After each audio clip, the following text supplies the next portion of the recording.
السلام عليكم. أهلا بيكم. لو أول مرة تشوفوني، أنا سارة، ودي قناة وصفاتي.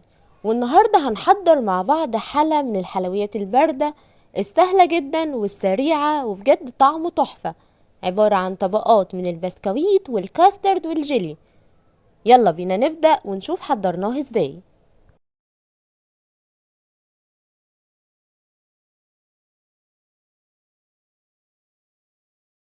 أول طبقة هتكون البسكويت. هنحتاج لأي نوع من البسكويت السادة وكوباية من الحليب. هنبدأ نسقي البسكوتة في الحليب بالشكل ده ونضيفها في البايركس كده.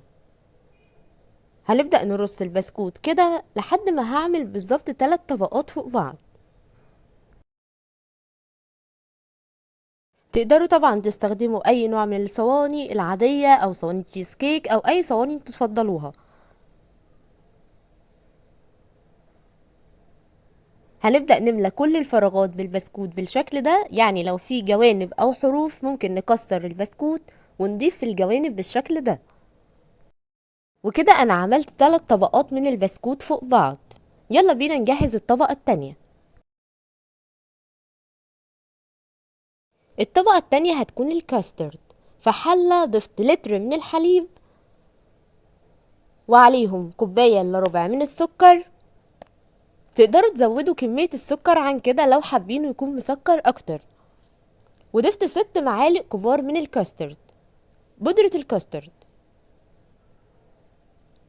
وهبدأ اقلبهم على البارد بالشكل ده لحد ما يمتزجوا مع بعض تماما. مهم جدا المرحلة دي ان احنا نقلبهم كويس عشان لما نرفعهم على النار ما يكتلش مننا.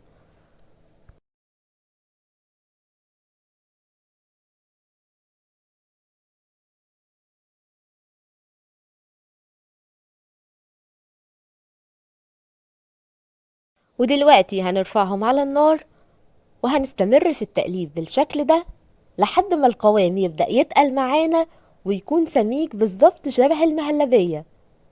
تقدروا كمان تستبدلوا الكاسترد لو مش موجود، تستبدلوه بحليب ونشا وتعملوها مهلبية، ولكن طبعا الكاسترد طعمه بيكون أحلى بكتير من المهلبية العادية. وكمان ممكن تضيفوا باكت من الفانيليا، ولكن انا الكاسترد بتاعي مضاف له فانيليا فعشان كده ما ضفتش فانيليا.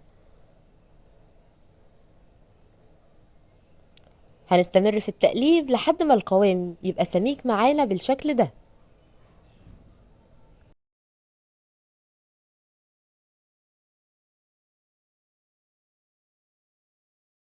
وهنا ضفت طبقة الكاسترد وهي سخنة على طول على طبقة البسكوت. وهنجهز بعد كده الطبقة التالتة.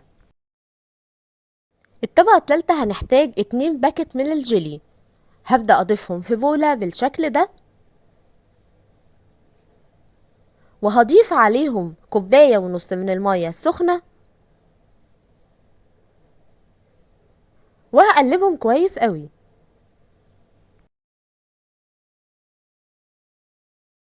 بعد كده هضيف عليهم كوباية ونص من المية الباردة، مية تكون من التلاجة.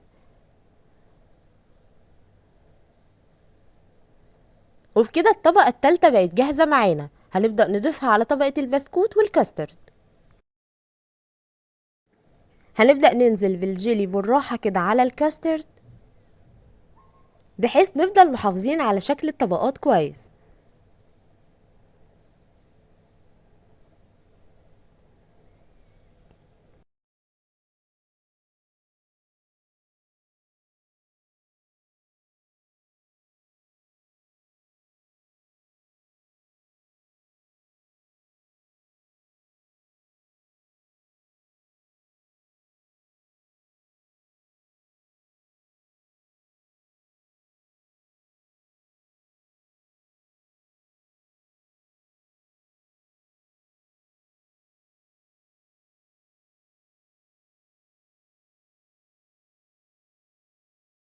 ودلوقتي هندخلها التلاجة لمدة ساعتين على الأقل.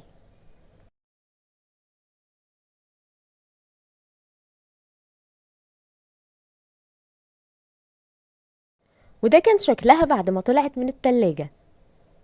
أنا سبتها تقريبا حوالي 3 ساعات. هنبدأ نقطعها بالشكل ده.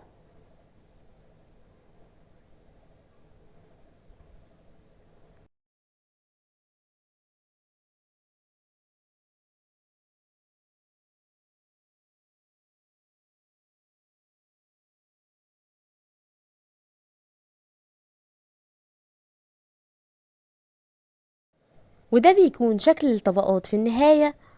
بجد شكلها تحفة وطعمها بجد حلو جدا. الناس اللي بتحب الحلويات السريعة الباردة وكمان يكون سكرها معتدل هيحبوا الوصفة دي جدا.